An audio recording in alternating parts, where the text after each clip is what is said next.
The next method of integration that we'll explore in this Extension 2 topic is integrating a whole range of trig functions.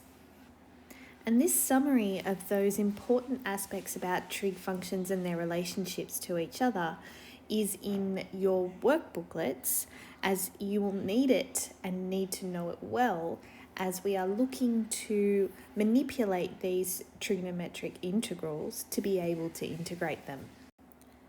So again, we're going to work through a range of examples and then look to summarise the techniques that we see appearing across all of these trig integrals at the end. Now, the first one seems fairly straightforward, but if you do check your reference sheet, you'll notice that there isn't an integral for tan squared or tan that exists on it. What does exist on the reference sheet, however, is an integral for sec squared. And we can see that we can integrate that easily to tan x. We also know, particularly from that first slide, that there is a relationship that exists between tan squared x and sec squared x. And this is what we'll use to rewrite the integral so that we are able to integrate it.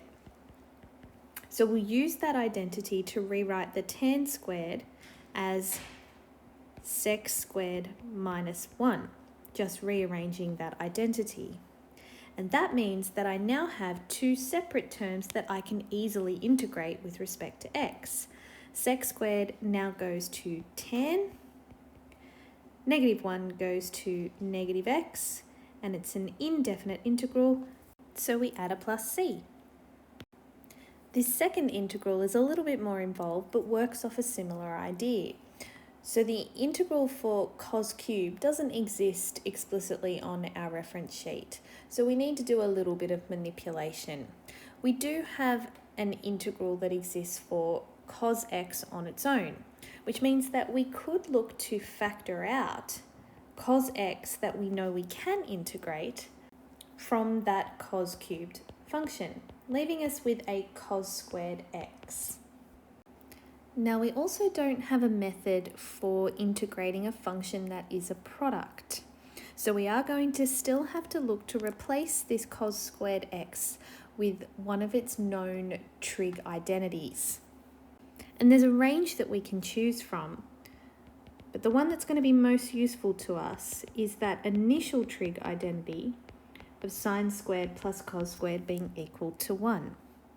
So that's what we'll substitute next. And this allows us to now expand this set of brackets to obtain two separate terms, one of which we already know the integral value of because it exists on our reference sheet, and the other that is a product function still, but now it is one that we can apply that method of substitution to be able to integrate it.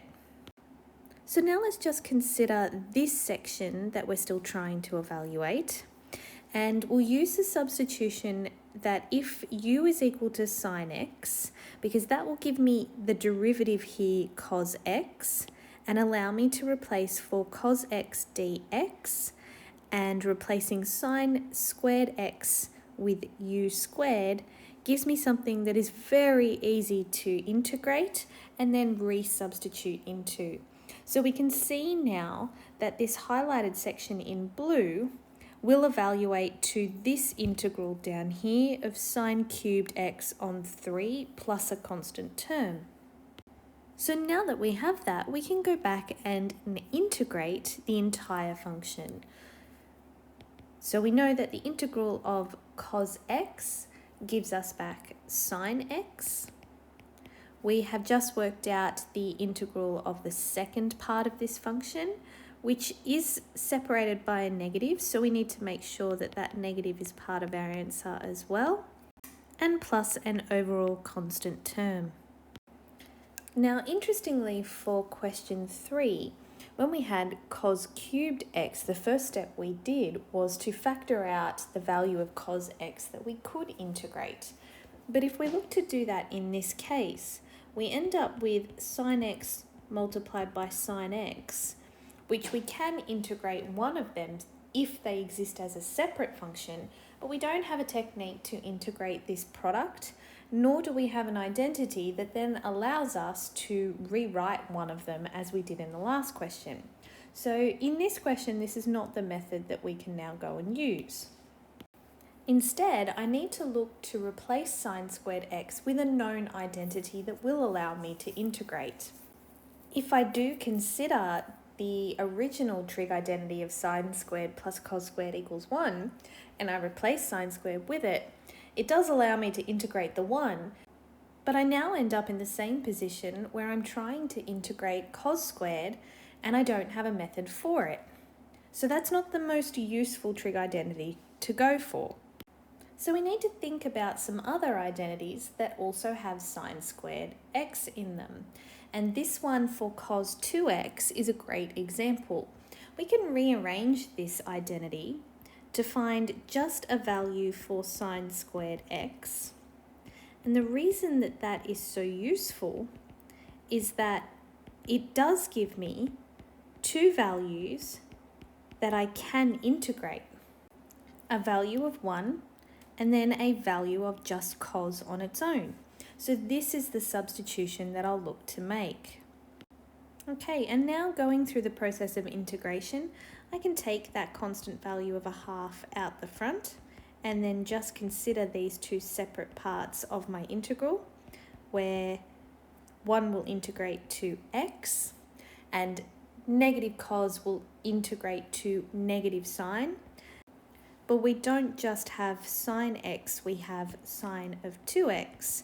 So we also need to divide by that a value of 2 and add a constant term on the end. And with that half out the front, we can neaten this up a little bit to obtain our final integral.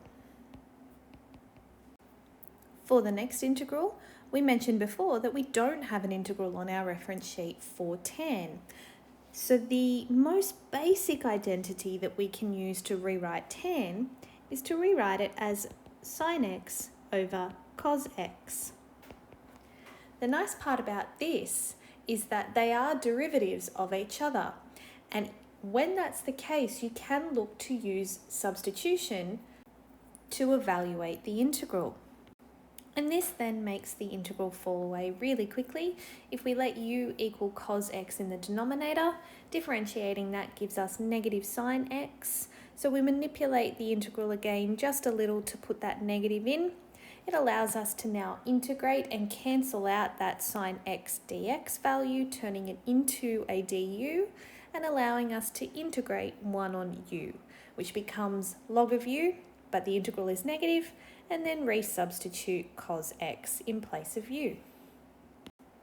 Now question 5 we have already dealt with earlier when we were manipulating the integral in question 2, but this time the integral is bounded. So we did use the substitution of u equal to sine x to manipulate this function, as that gave us the cos x dx part of this integral. But because this integral is bounded in terms of x values, and we're now going to integrate with respect to u, we also need to change or resubstitute these x values for new u values. And we do that by substituting the x value from the original question into the substitution we've chosen for this question and evaluating it.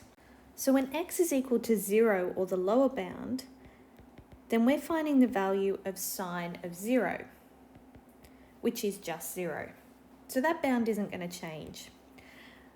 When x is equal to pi on 4, however, u is now equal to sine of pi on 4, which is our exact value for 45 degrees of 1 on root 2. And we now need to go and substitute all of this information into that integral. So we can see, rewriting the integral now in terms of u, we get the same integral that we had before, u squared du, but we now have these new boundaries on it. So we don't need a plus c in this case. Instead, we are going to substitute those two boundary points from the highest bound, subtracting the lowest bound from it, which is just 0. And we end up with the result 1 on 6 root 2, which we do need to remember to always rationalise if that occurs. So your final answer should be root 2 on 12. Question 6 is going to follow a very similar process to the cos cubed question, except that again we do have boundary points on this integral, so it's a definite integral. And our known integral in this case is not just sec by itself, but actually sec squared. So that's what we'll look to factor out first. And you can see that when you do that, it follows a very similar process to the cos cubed question, in that we have a factor of sec squared x out the front of this product that still can't be integrated, but we can then use this known trig identity to replace the second sec squared x with a value that we can now treat as an expansion. Now, the sec squared x part is on my reference sheet and I can integrate it very quickly, but the part I do need to now consider is this sec squared x tan squared x product and what substitution I can use for it to be able to integrate it. So you can see that if we use a substitution of u equals to tan x, that allows us to differentiate du to be the sec squared x that exists in that product and make a substitution all the way down to the integral of u squared du. When we are working these types of questions, we do need to make sure that we list this working explicitly to show where these sections of our integrals are coming from. And once we do have their value, their known value, we can go back and replace them. So now going and integrating the two separate parts of this function, so the sec squared x going to tan x, and this second part of the integral that we considered here, using the bounds from the question because we haven't changed the variable that we're working with in this case, and then evaluating, we end up with an answer of 1 1/3. And the final example in your workbooks now uses the integral answer you obtained in question 2, but bounds it between 0 and pi on 2. And when you do so, you should be able to achieve the answer 2 on 3. So that one's for you to have a go at and see if you can follow the process we just used in question 6 to get that answer. And this gives us our summary of the 3 tips to look for when you are asked to integrate a trig function. So we looked to factorize out a known part of that trig function that we've been given, some part of it that can actually be integrated. We also looked to use known trig identities to rewrite that integral to something that can be integrated. Or we also used substitution, particularly on a portion of the integral that was a product or on an integral that was a quotient to enable us to integrate that function. And this final part of the lesson, we're going to explore how we can use a trig substitution to enable us to integrate a function that would otherwise not be able to be integrated. This is from the Cambridge exercise 4C question 10, and we're being asked to use a suitable substitution, which we're not given, so we need to choose it, to evaluate this integral that normally we wouldn't be able to integrate. Now, using a substitution of something within this integral itself is not useful to us. If we pick that x squared term, its derivative is 2x, which doesn't appear in the function, and so I can't cancel it down using du on dx.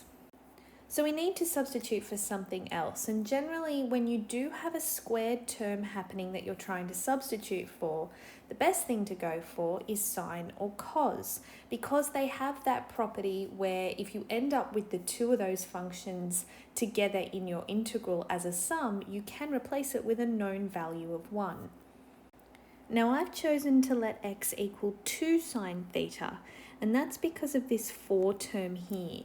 But knowing that I'm going to make a substitution for x, and x will then be squared, I've picked the square root of that value as the value I'm also going to substitute. So as I make that substitution, which you can see that I've done here, and then squaring both those values, I get 4 sine squared theta. So that will allow me to factor out this 4 out the front, and then leave me with 1 minus sine squared theta that I can then go and replace with cos squared. And you can see that the objective here is to get down to something that I can actually take the square root of and eliminate that square root value. So I can take the square root of 4 and cos squared as a product, giving me 2 cos theta. You can see that I've also gone and replaced the dx value from the original integral with this 2 cos theta d theta value, and it's remained there until this end point where it can now be combined to give us an integral very similar to the one we've already explored. And while we explored it in terms of sine squared theta, it works in the same fashion if we're being asked to integrate cos squared theta.